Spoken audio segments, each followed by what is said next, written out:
तुम पूछते हो क्या वो तुम्हें सच में चाहती है?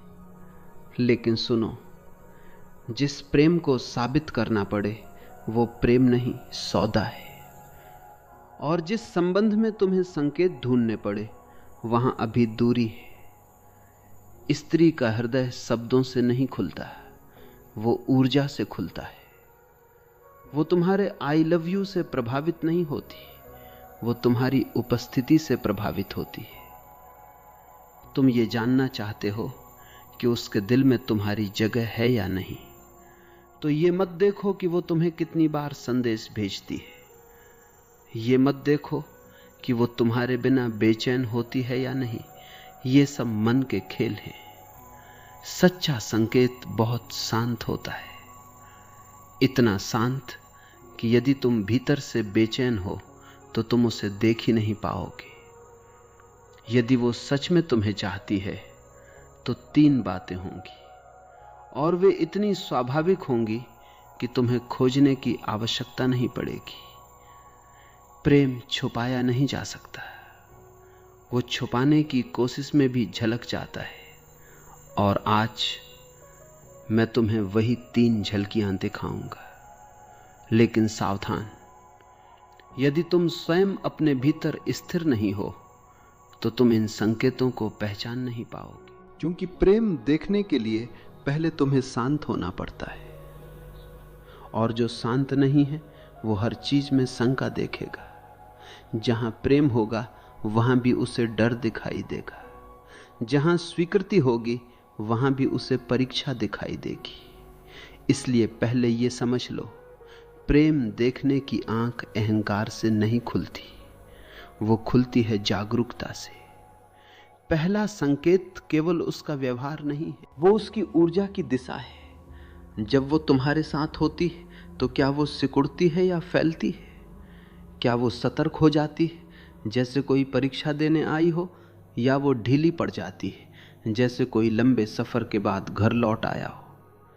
जहां प्रेम की हल्की सी छाया भी होती है वहां व्यक्ति रक्षात्मक नहीं रहता, वहां उसे स्वयं को साबित करने की आवश्यकता नहीं रहती। यदि वो तुम्हारे सामने अपनी आवाज की धार कम कर देती है, यदि उसके शब्दों में कठोरता की जगह कोमलता उतरती है, यदि उसकी आंखों में यह तनाव नहीं होता कि उसे प्रभावित करना है, तो समझो कि उसने तुम्हारी उपस्थिति को खतरा नहीं, आश्रय माना है। यह बहुत सूक्ष्म है, यह नाटक से नहीं आता, यह तब आता है जब वो भीतर से सुरक्षित महसूस करती है। और सुरक्षा वहां मिलती है जहां सामने वाला स्वयं स्थिर हो। यदि तुम भीतर से ही डगमगा रहे हो तो वो तुम्हारे साथ सहज कैसे होगी? सहजता का अर्थ केवल हंसना नहीं है। कई लोग हंसते हैं पर भीतर से कठोर रहते हैं। सहजता का अर्थ है उसका बचाव कम हो जाना। वो तुम्हारे सामने अपनी अपूर्णता छिपाने की कोशिश न करे। वो ये भय न रखे कि यदि उसने अपनी कमजोरी दिखाई तो तुम उसका मूल्य कम कर दोगे। यदि वो तुम्हारे सामने कभी कभी असुरक्षित हो सकती है, यदि वो स्वीकार कर सकती है कि उसे भी डर लगता है, कि उसे भी कभी कभी समझ नहीं आता, तो ये बहुत गहरा संकेत है। क्योंकि नाजुकता केवल वहीं प्रकट होती है जहां भरोसा होता है, और भरोसा शब्दों से नहीं, निरंतर उपस्थिति से जन्म लेता है। दूसरा संकेत और भी शांत है। यदि वो तुम्हें सच में चाहती है तो वो तुम्हें बदलने की जल्दी में नहीं होगी। वो तुम्हारे स्वभाव को सुधारने का अभियान नहीं चलाएगी। प्रेम किसी को अपनी पसंद के सांचे में ढालने का नाम नहीं है। प्रेम का अर्थ है मैं तुम्हें देखता हूं जैसे तुम हो और तुम्हें स्वीकार करता हूं। यदि वो तुम्हारी स्वतंत्रता से डरती नहीं, यदि वो तुम्हारे समय पर अधिकार जताने की बेचैनी में नहीं है, यदि वो तुम्हारे अकेलेपन को अपमान नहीं मानती, तो ये स्वीकृति है। और जहां स्वीकृति है वहां प्रेम का बीज अंकुरित हो सकता है। लेकिन जहां हर बात में नियंत्रण है, हर क्षण में जांच है, वहां भय छिपा है, और भय के साथ संबंध टिकते नहीं, बस चलते रहते। तीसरा संकेत सबसे मौन है। क्या तुम दोनों के बीच मौन सहज है? आकर्षण शोर करता है, आकर्षण को निरंतर शब्द चाहिए, लेकिन प्रेम को कभी कभी केवल उपस्थिति चाहिए। यदि तुम दोनों साथ बैठ सकते हो और शब्दों की आवश्यकता न हो, यदि कोई असहजता भीतर से उठकर तुम्हें बात करने पर मजबूर न करे, यदि आंखें मिले और फिर हट जाएं बिना किसी तनाव के, तो समझो कि जड़ें गहरी हो रही हैं। मौन वो स्थान है जहां अहंकार धीरे धीरे ढीला पड़ता है, और जहां अहंकार ढीला पड़ता है वहीं प्रेम को जगह मिलती है। इन 3 संकेतों को ध्यान से देखो: सहजता, स्वीकृति और मौन की निकटता। यदि ये तीनों साथ साथ उभर रहे हैं तो तुम्हें घोषणा की प्रतीक्षा नहीं करनी चाहिए। तुम्हें भीतर से पता चल जाएगा। जैसे बिना किसी के बताए तुम जान लेते हो कि सुबह होने वाली है, हवा बदल जाती है, प्रकाश की दिशा बदल जाती है।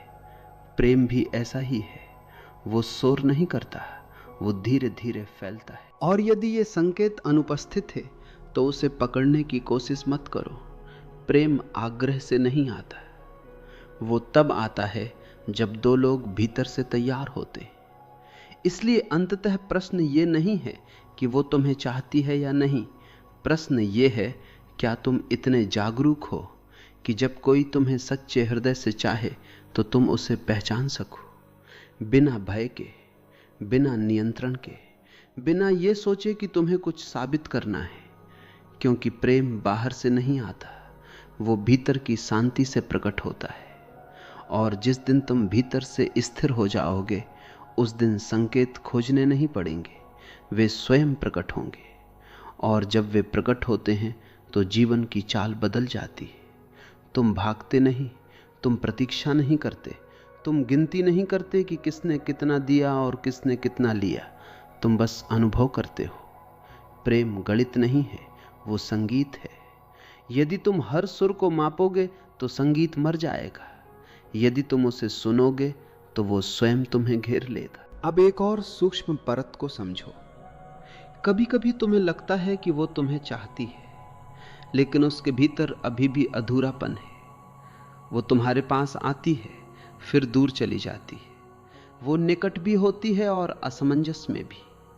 ऐसे क्षणों में तुम घबरा जाते हो। तुम सोचते हो, क्या वो खेल रही है? लेकिन हर दूरी खेल नहीं होती। कई बार वो स्वयं को समझने की प्रक्रिया में होती है। और यदि तुम्हारे भीतर धैर्य है तो तुम उस प्रक्रिया को सम्मान दोगे। प्रेम जल्दी नहीं करता, जल्दी हमेशा मन करता है। प्रेम समय को अपने अनुसार बहने देता है। यदि वो सच में तुम्हें चाहती है तो उसके निर्णय में एक स्थिरता आएगी। वो तुम्हारे प्रति अपने व्यवहार में निरंतरता रखेगी। उसका स्नेह एक दिन ऊंचा और दूसरे दिन शून्य नहीं होगा। उतार चढ़ाव मन के होते, प्रेम की धारा स्थिर रहती है। ये स्थिरता चिल्लाती नहीं पर टिकती है, और जो टिकता है वही सच्चा है। ध्यान देना, क्या वो तुम्हारे विकास से खुश होती है?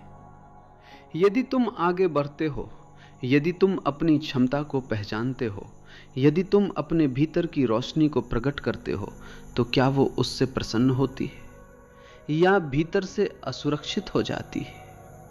जहां प्रेम है वहां प्रतिस्पर्धा नहीं होती, वहां दूसरे की वृद्धि अपना ह्रास नहीं लगती। यदि वो तुम्हें ऊंचा उठते देख मुस्कुरा सकती है तो ये बहुत गहरा संकेत है, क्योंकि वो तुम्हें पकड़कर रखना नहीं चाहती, वो तुम्हें खिलते हुए देखना चाहती है। और एक बात और, यदि वो तुम्हारे दुख में उपस्थित रह सकती है। आकर्षण अक्सर खुशी में साथ होता है, लेकिन कठिन समय में छूट जाता है। प्रेम कठिन समय में परखा नहीं जाता, वो वहीं प्रकट होता है। यदि तुम्हारे मौन दिनों में, तुम्हारी उलझन के क्षणों में, तुम्हारी असफलताओं के बीच भी वो तुम्हारे साथ खड़ी रह सकती है, बिना तुम्हें छोटा किए, बिना तुम्हें दोष दिए, तो समझो कि उसके भीतर केवल आकर्षण नहीं, गहराई है। लेकिन यहां भी सावधानी है, उसकी उपस्थिति को अधिकार मत समझ लेना। उसका स्नेह तुम्हारा अधिकार नहीं है। प्रेम अधिकार बनते ही बंधन बन जाता है। यदि वो तुम्हारे साथ है तो कृतज्ञ रहो, यदि वो दूर है तो शांत रहो। प्रेम को पकड़ा नहीं जा सकता, पकड़ा गया प्रेम दम घुटने लगता है। अब एक और प्रश्न उठता है, यदि ये 3 संकेत हैं तो क्या वे हमेशा एक साथ स्पष्ट होंगे? नहीं, जीवन इतना सीधा नहीं है। कभी वे धीमे धीमे उभरेंगे। कभी तुम्हें धैर्य रखना होगा, कभी तुम्हें स्वयं अपने भीतर उतरना होगा, ये देखने के लिए कि कहीं तुम्हारी अपेक्षा तो उसकी सहजता को डरा नहीं रही। कई बार तुम ही अपनी बेचैनी से उस शांति को तोड़ देते हो जो जन्म ले रही थी। इसलिए जागरूक रहो, केवल उसे मत देखो, स्वयं को भी देखो। तुम्हारी आंखें कैसी हैं? उनमें आग्रह है या स्वीकृति? तुम्हारी आवाज कैसी है? उसमें दबाव है या स्नेह? तुम्हारी उपस्थिति कैसी है? उसमें भय है या विस्तार? क्योंकि स्त्री केवल तुम्हारे शब्द नहीं सुनती, वो तुम्हारे भीतर की लय सुनती है। यदि तुम्हारे भीतर शोर है तो वो शोर उसे असहज करेगा। यदि तुम्हारे भीतर मौन है तो वो मौन उसे आमंत्रित करेगा। और अंततः सबसे गहरा संकेत तुम्हारे भीतर घटता है। यदि तुम उसके साथ होते हुए स्वयं को अधिक प्रामाणिक पाते हो, यदि तुम अभिनय कम करते हो, यदि तुम अपने वास्तविक स्वरूप के निकट आते हो, तो यह भी संकेत है। प्रेम 2 लोगों को मुखौटा पहनने के लिए मजबूर नहीं करता, वो मुखौटे उतार देता है। यदि उसके साथ तुम स्वयं को कम नहीं अधिक पाते हो तो यह गहरा है। याद रखो, प्रेम घोषणा से नहीं पहचाना जाता, वो अनुभव से पहचाना जाता है। यदि तुम्हें बार बार पूछना पड़ रहा है तो अभी भीतर स्पष्टता नहीं आई। जब स्पष्टता आती है तो प्रश्न गिर जाते हैं, तब तुम्हें जानने के लिए शब्दों की आवश्यकता नहीं रहती। और यदि कभी जीवन तुम्हें यह सिखा दे कि वो तुम्हारे लिए नहीं थी, तो भी शांत रहना। इसका अर्थ यह नहीं कि तुम प्रेम के योग्य नहीं थे। इसका अर्थ केवल इतना है कि यात्रा अलग दिशाओं में थी। प्रेम किसी को पाने का नाम नहीं है। प्रेम किसी के साथ उस समय तक चलने का नाम है जब तक मार्ग एक है। इसलिए अंतिम बात सुनो, प्रेम को जानना है तो स्वयं को जानो। यदि तुम भीतर से अपूर्ण हो तो हर संकेत तुम्हें भ्रमित करेगा। यदि तुम भीतर से पूर्ण हो तो बिना संकेत के भी समझ आ जाएगा। और जिस दिन तुम भीतर से स्थिर हो जाओगे, उस दिन यह प्रश्न ही समाप्त हो जाएगा कि वो तुम्हें चाहती है या नहीं, क्योंकि तब तुम चाहने और चाहे जाने की चिंता से ऊपर उठ चुके होगे। तब तुम बस प्रेम होगे। और जहां प्रेम होता है वहां संकेत छुपते नहीं, वे स्वयं प्रकट होते।